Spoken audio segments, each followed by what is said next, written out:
It looks like more bad news for Hollywood. Make sure you leave a like on the video to shed one tear for the collapse of woke Hollywood. Unfortunately, we're going to lose some good films in the process. I think, a lot of people look at, a movie like Furiosa or even The Fall Guy and say, there's nothing really like inherently terrible about these movies, but they tanked at the box office. This is the price Hollywood's going to have to pay. And now the BBC is writing an article. After Furiosa flops, Hollywood could be facing a biblically disastrous summer. Now, I would be shocked if Deadpool and Wolverine didn't do good. I mean, I think it's getting released right around the corner.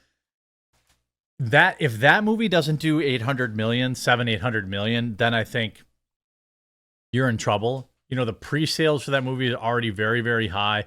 I suspect, it could have $100 million opening weekend, and maybe even more globally. So that film is kind of an outlier.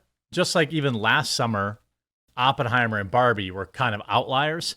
But this is not looking good. In fact, Furiosa flopped so hard, it girl bossed so hard that they canceled all future Mad Max movies. That's exactly what happened to Captain Marvel. I mean, the Marvels. Captain Marvel came out, made $1 billion, surprised the world, shocked the world. The Marvels came out, lost $250 million. Would have lost more if there weren't for various tax breaks. Furiosa, absolute financial disaster. Yes, many people have brought to my attention that there were some serious tax breaks given to this production. By I think it was Australia or New Zealand or something like that, like in the 20, 30, $40 million range. But the fact of the matter is, when you run a business and you're like, hey, I spent 200 million on this thing and I lost 100 million. And someone says, yeah, but you would have lost 150 million if it weren't for the tax. I mean, people don't care. Even if it made money, you look back at that and say, well, the tax benefits aren't going to be around forever. Let's start with the Furiosa disaster. Furiosa box office results puts brakes on George Miller's next Mad Max movie. That's the same thing that happened after the Marvels. That ended essentially half a dozen Marvel movies. You see in this, maybe George will do Babe 3 instead. Remember when movies had more than one effing weekend to succeed? I'll be doing car washes to raise funds. And again, Furiosa, nothing inherently wrong with this film. Yeah, she was a little bit of a girl boss, but not that bad. And, they did make her like agile and quick and fast as opposed to like punching guys through walls. It was just, it wasn't that level of cringe. It's just nobody wanted a Furiosa movie. People want old Mel Gibson as old Mad Max. That would have done great. An old, like Mel Gibson returns as old Mad Max would have been a movie that probably did 600 million. Again, it's difficult for me to predict because I do think the entire Hollywood market is still suppressed, or is going to be down. Like even Deadpool and Wolverine, which I think will do very well, would have done much better 3 or 4 years ago. Actually, that would have been during lockdowns, but you get what I mean, pre-lockdowns. Miller penned The Wasteland as a part of the development process for Fury Road, but it will not get past the starting line. They completely abandoned it. The reviewed filmmakers Furiosa and Mad Max saga bowed to a disappointing $32 million domestically over the 4-day Memorial Day weekend and just $36 million overseas, diminishing hopes for Mad Max The Wasteland, another Max installment Miller had been toying with for years. Miller and Nico Lathorius wrote scripts for both The Wasteland and Furiosa as part of the development process of Mad Max Fury Road, the 2015 Warner Brothers film that became a surprise award season juggernaut, winning 6 Oscars, which became an instant action classic. The Wasteland would follow Max Rokitansky in the years before Fury Road. Again, I don't care. Nobody wants prequels. That's why they're smart to kill that one off. They're actually smart to do. I would have had no interest in that. I want to see it later. We already know what happened. That was part of the problem with Furiosa.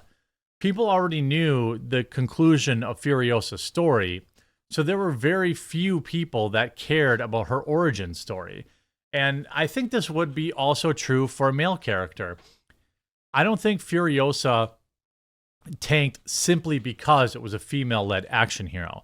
But I do think that some amount of people have been so jaded and so pummeled by kind of the strong independent women who don't need no man saga in Hollywood that they don't have any interest in it. And who could blame them?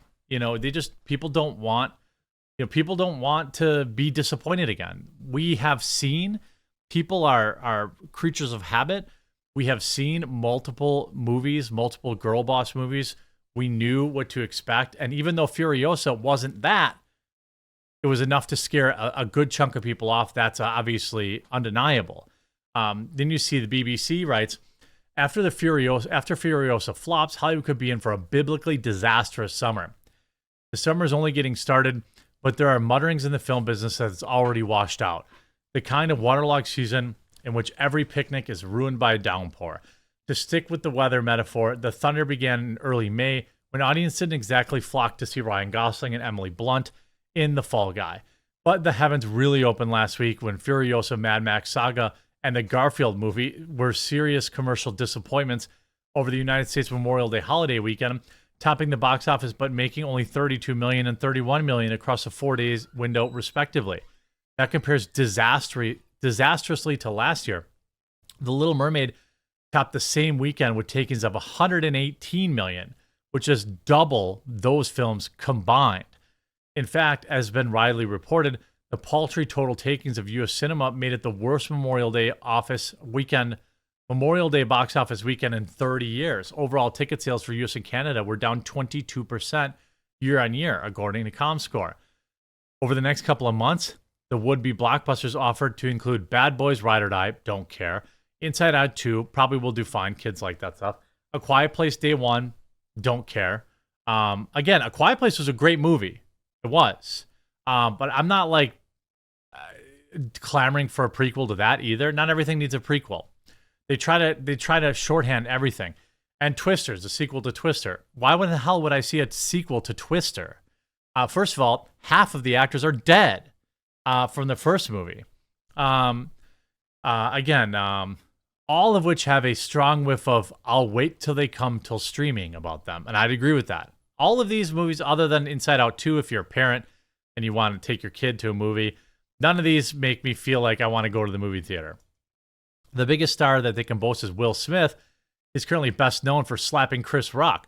A Quiet Place Day 1 is the third installment in the horror franchise and first not to be directed by John Krasinski, so it hardly seems essential. Yeah, and if John Krasinski's not directing it, I don't want any part in it. Tornado disaster movie, Twisters is related in some ill-defined way to Twister, which was a big deal back in 1996, but not a film that cried out for a follow-up. Ryan Reynolds and Hugh Jackman may save the day in Deadpool and Wolverine in July, but other than this motley bunch of unnecessary, uncalled-for sequels and prequels is lacking in anything you might call must-see. What's missing is a headline-grabbing movie event. What's partly a result of Hollywood's actors and writers' strike. Pixar's Elio and the 8th Mission Impossible had to pause their production, so both films were pushed back to next year. And by the way, the last Mission Impossible was a disaster. It's not just the strikes that are to blame for the soggy summer. It's also the fault of the streaming services, which have attracted both filmmakers and viewers who used to stick to the big screen. Series featuring characters from Star Wars, Lord of the Rings, and Marvel Cinematic Universes have all provided the kind of splashy entertainment which was once preserved for cinemas. By the way, all three of those shows blow ass. As have Red Notice, The Gray Man, Heart of Stone, and various other globe-trotting action movies starring Dwayne Johnson, Gal Gadot, and the Ryans. By the way, saw none of those movies. It takes something special to lure audiences back into the multiplex, and the likes of Furiosa, a film without Mad Max, and The Fall Guy, spin-off from a half-forgotten 1980s TV show, didn't seem special enough. Meanwhile, most of Hollywood's biggest blockbuster franchises have run their course. There hasn't been a new Star Wars film in a long time in a galaxy far away. The latest version of DC's superheroes have hung up their capes as we all wait for another universe to be rebooted. The Marvel Cinematic Universe is officially ongoing, but the flopping of the Marvels in November felt like the end of an era. J.K. Rowling's Fantastic Beasts series has been parked after failing, and there are no signs of a follow-up to Spider-Man No Way Home, which came out December 2021. We're still waiting to hear about the new James Bond, who will be, even though No Time to Die came out September 2021, and we aren't left we're left with at the moment is Godzilla, King Kong, and Planet of the Apes, all which were -1 did pretty good, I think. But Planet of the Apes was a financial failure. But anyone can name one human character in the. Can anyone name one human character in any of those characters? No, in those movies. Hollywood slump looks a lot like a damp summer and more like a biblical deluge. The studios have been fixated on a handful of high-profile intellectual properties for the past 20 years. When those properties run out of steam, what can they do? Well, they're not interested in writing anything new. You know, it's not to say that blockbusters won't keep coming out every now and again. Executives at Marvel and DC will be hoping Captain America: Brave New World and Superman Legacy can beat superhero fatigue. They won't. Maybe the Superman movie, but Captain America won't. Nobody cares about Black Captain America. Sorry, not sorry. I don't care if it's canon to the comics. Nobody cares about him. And also, nobody cares about really Marvel in general anymore. It'll be interesting to see, you know, if they trot out a 100-year-old Robert Downey Jr. or something like that to get people in, but even that. The climate has changed, and the characters and twisters might say Hollywood has sown the wind and is now reaping the whirlwind. It is summer blockbuster season. Ever to recover, it's going to require some blue sky thinking. Well, it's going to recover. If it's ever going to recover, it needs originality, which Hollywood needs to make a long-term commitment to, and they have to be willing to have some of these original films tank. That's the problem. They went with sequels for so long because they were safe, so they created a feedback loop. Now, if something original comes out, people aren't going to immediately embrace it. They need to have many, many, many, many original greatest hits, you know, original standalone great movies that aren't, you know, some retread or rebirth or prequel or sequel. And they need to be willing to lose money on some as people learn to trust Hollywood again. As of right now, nobody trusts a damn thing they put out, and who could blame them? I hope you enjoyed this video. If you did, make sure to leave a like on it, and we'll talk to you again real soon.